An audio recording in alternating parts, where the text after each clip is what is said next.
A lot of people out there saying this is what Joker Folie à Deux wishes it was. Can I do this video without making that comparison? I'll try. To be fair, the movie makes it quite difficult to do so.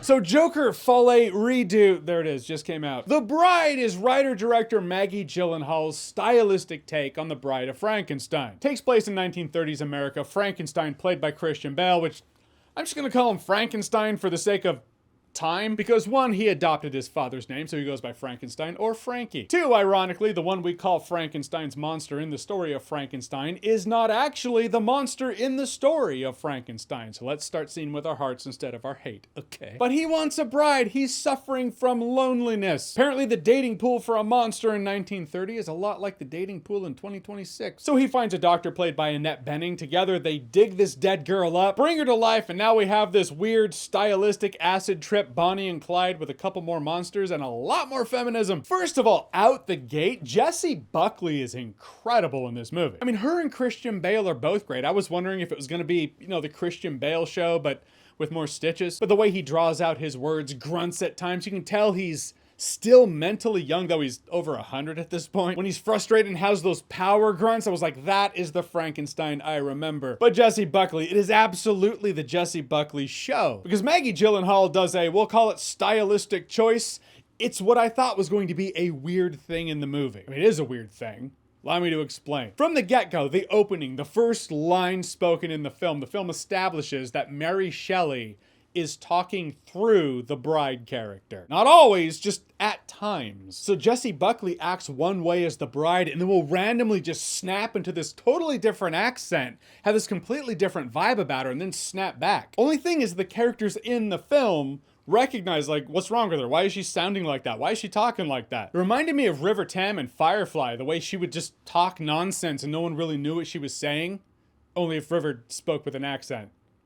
Other than to just badger. She has these flashes of which Mary Shelley's speaking through, and then she snaps back and talks like herself. So Mary Shelley, who wrote Frankenstein, in which this Bride movie is a stylistic spin-off adaptation extension of, is speaking through the character in a capacity that's more than just, well, the character speaks the author's words. It's the author is a character entity speaking through this woman at times. Breaking the fourth wall's huge right now. Thanks, Deadpool. Pretty sure we just smashed the fifth. All that is to say, I thought it was going to be this element that just stood out like a sore thumb. Like, oh, I didn't need that in this movie. Just give me the story of the bride and Frankenstein. But Jessie Buckley clocked in such a strong performance and sells it.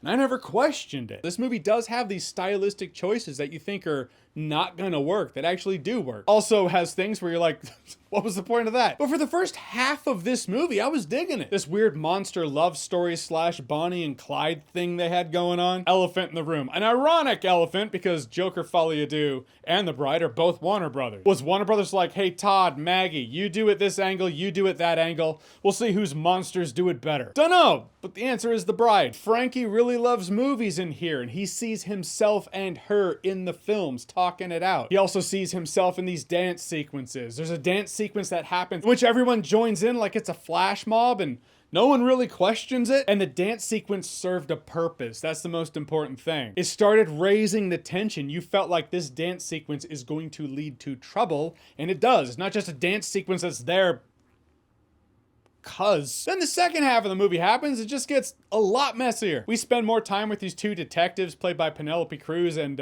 Peter Sarsgaard. I always want to call him Skarsgård, but Sarsgaard is not Skarsgård.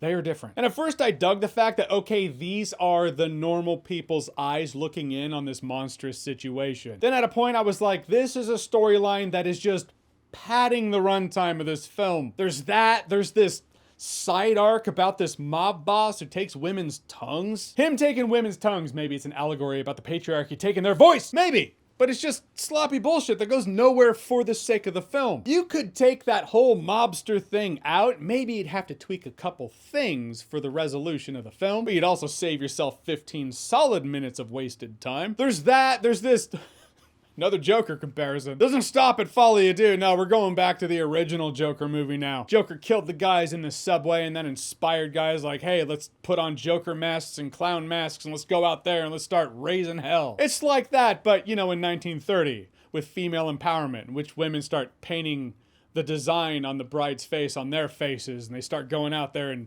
killing dudes, I guess. I can tell you that arc in the movie because it's not actually an arc. It's a thing that happens, is shown, and then stops. Never to be seen or spoken of again.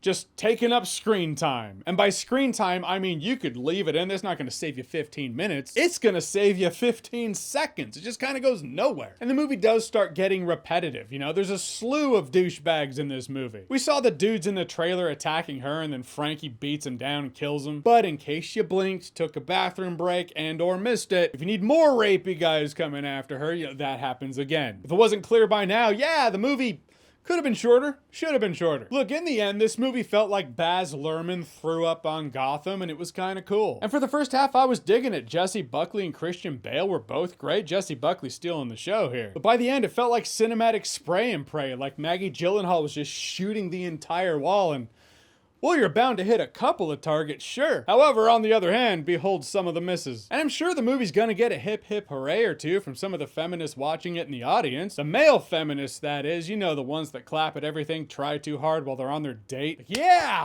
That was great. You're not clapping. Just... Oh, you're a fan of characters and side arcs that make sense and have payoff? This is awkward now. In the end, Joker Folle redo. I'll say it's worth watching when it comes out on streaming. Then halfway through, just stop. So The Bride, have you seen it? What did you think about it? What's your favorite movie in which you're rooting for the monsters or the bad guy? Whatever it is, whatever you think, comment below, let me know. And as always, if you like what you've seen here and you want to see more, click right here to see more.